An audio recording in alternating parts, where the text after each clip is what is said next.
So I hope that makes sense on why I wanted to bring that out. Because this is really, because remember, everything we've talked about before is just setting the stage, right? And in chapter 2, they close it out by talking about like your model accuracy. And again, I'm copying directly from the book because I think this is an important quote. No one method dominates all others over all possible data sets. So this is where I want you to start thinking about the experimentation mindset that you need to have as a data scientist. Because you should be trying different models on any problem that you come across. You might look at a problem and say, okay, that's supervised, or that's a supervised problem, that's an unsupervised problem. But that's really as far as you want to go in terms of your assessment. After that, you should be saying, well, I'm open to whatever model can solve this, so I'm going to try 5 models, 7 models, 10 models, whatever the case may be.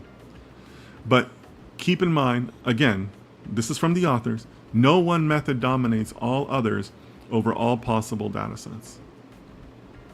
Very important. You should be carrying that forward through everything you do in your entire career.